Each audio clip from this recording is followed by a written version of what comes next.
Hello, welcome to Wisdom Warriors pre-training video 1.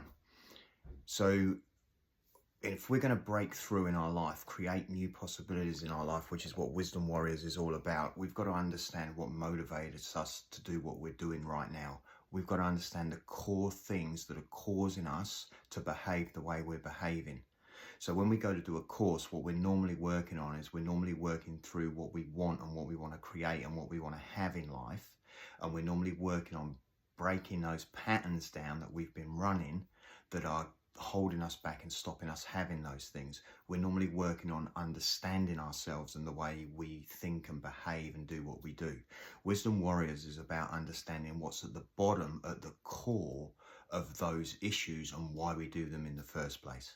So if you think about our lives, we are born, you could say that we are born into a wound, and we get born into this wound, and then we start behaving based on the wound we're born into. It actually doesn't matter whether we're born into it or whether we create it in the first year or two of our life, but we all, through studying human behavior, we all end up with a specific core wound that we are trying to compensate or overcome from.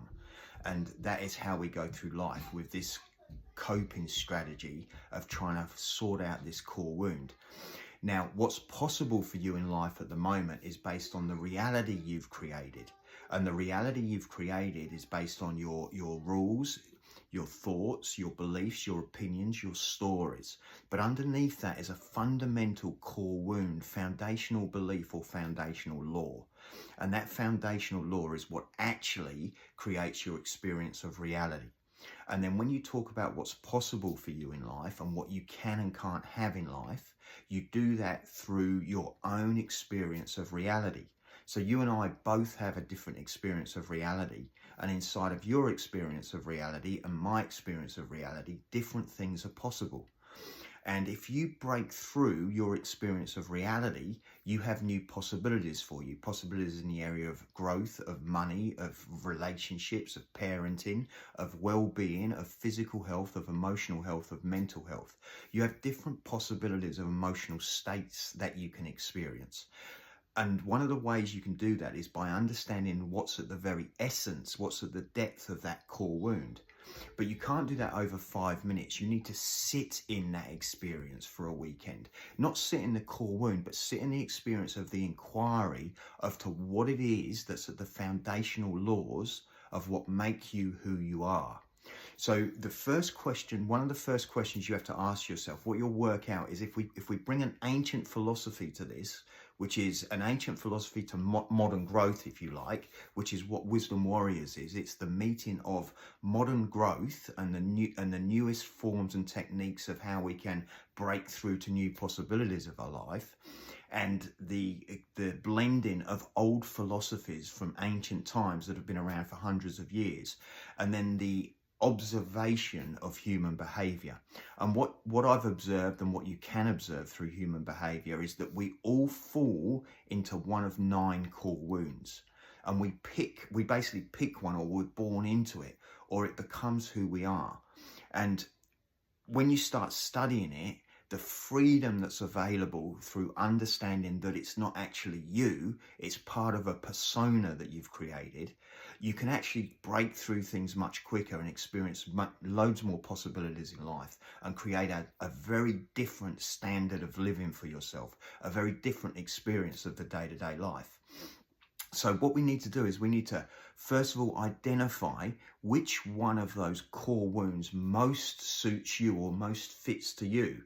And sometimes there's 2 or 3 that look like they might seem similar, but what we'll do over time, over 3 days of Wisdom Warriors, one of the things we'll do is we'll get really clear on which one's yours.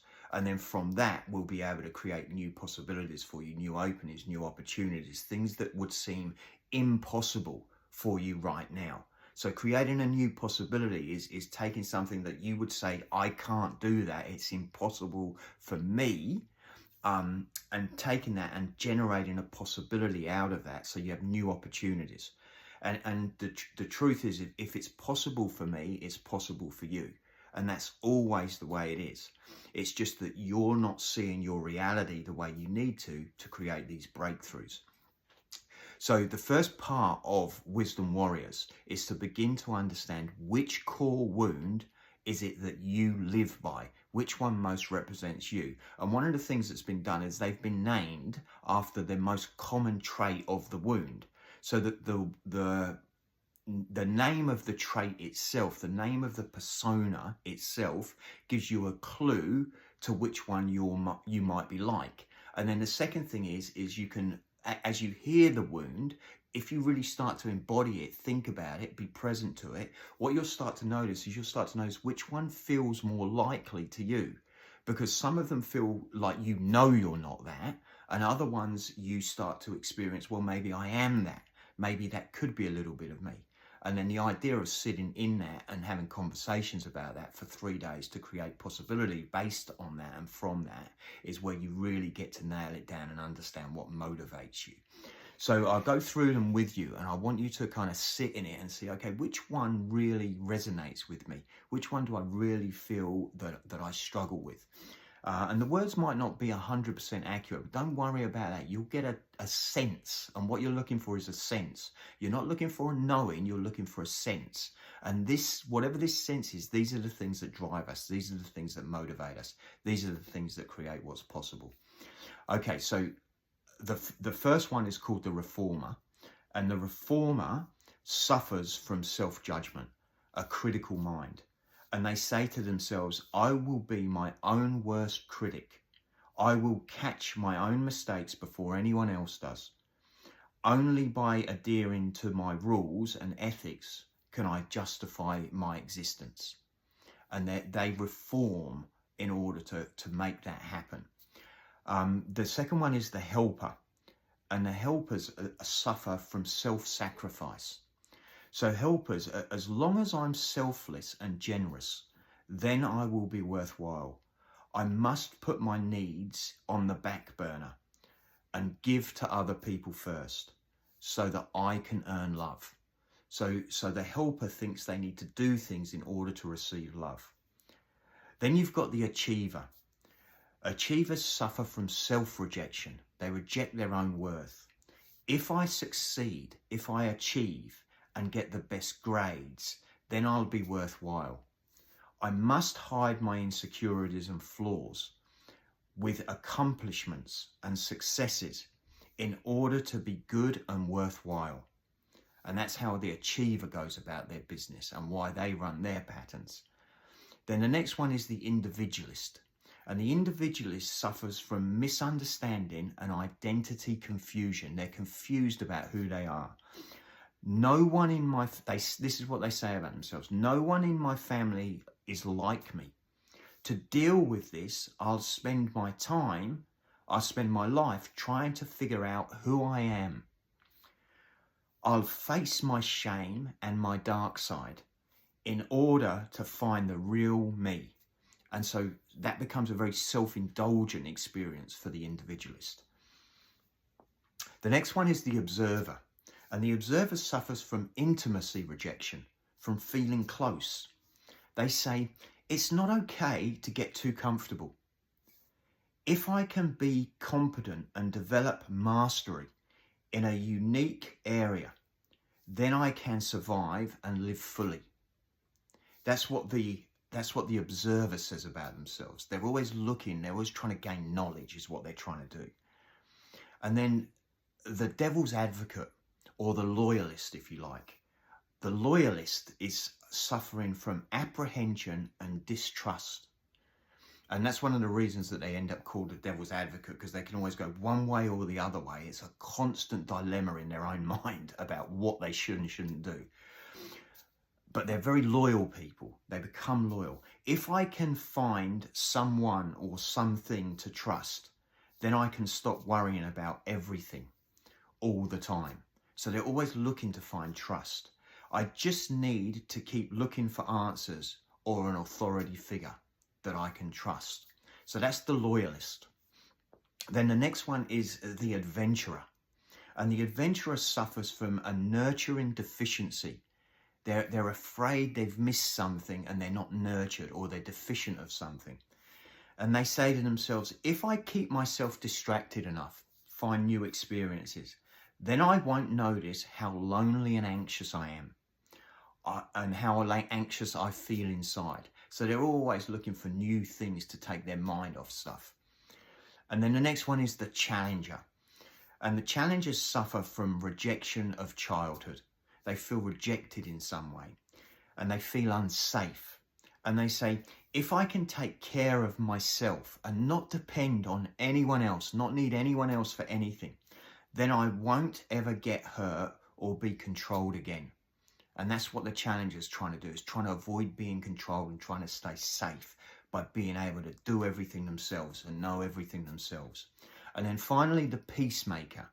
The peacemaker suffers from rejecting their own voice. They struggle to speak up and say what's there for them, because they believe, and they say about themselves, if I don't ask for much, then I won't destroy anything in my environment. If I numb myself, if I numb myself to my own needs, then I won't wreak havoc on others or myself. So they're always numbing themselves down.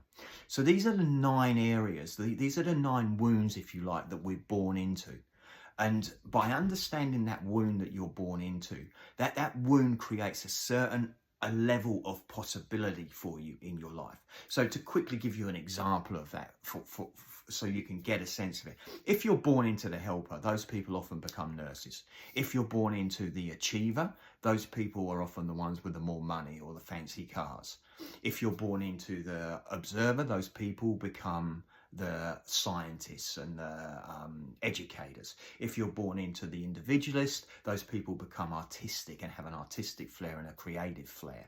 So, and there's different ones for each and every one of those. But to give you a little sense of what they're like, and what you want to start doing is you need to start understanding what is that personality, and what Wisdom Warriors is the opportunity to really come and sit in that in a nice, gentle, peaceful journey where you get to go inwards and explore. It's not a confrontational journey. It's not a hard journey. It's a journey where you get to see what's at the foundation of what you're creating in your life. How do you create all of the issues and problems and blocks that stop you in your life, that hold you back? How are you doing that? And if you can, once you get to understand that, then you get freedom with creating something else. So if you take me, for example, I'm the loyalist. So I'm the distrusting one. I'm the one looking for authority. So I'm continually held back by this idea of fear, or it not being okay, or self-doubt. But because I understand that, and I've done a lot of work on understanding that core wound and the core beliefs that go with that wound, I'm able to see that as just my reality and not the reality. And because of that, I'm able to act and take action in the face of that. I'm able to create possibility in my life and make things happen. And that's what I've been doing for years now. And because of that, life is richer, fuller. I'm wealthier. I have a better sense of my well-being. I don't get stuck in the limitations that belief, that core wound would normally leave me stuck in. And this is what's possible for you. What's possible for you is to understand that and have a huge breakthrough in what's available and what's possible for you in any area of your life that you feel you need growth in, that you want to achieve. Something miraculous, outside of the box, stuff you can't even imagine right now. And so your first thing, what I want you to do is just watch me talk through those first 9 core wounds and the names of them, and start to get a sense of which one you feel like you sit in, or which ones most resonate to you. Some of them will a little bit, some of them won't at all, and some of them will a lot. And you just need to start to kind of understand that about yourself. And if you do that in this pre-training, then you'll start to get yourself well on the way to knowing what it is that's driving you and motivating you. All right, guys, good luck. If you have questions, you can always message me and I'll answer any questions on the subject. And we look forward to seeing you at Wisdom Warriors. Have an awesome day. Bye-bye.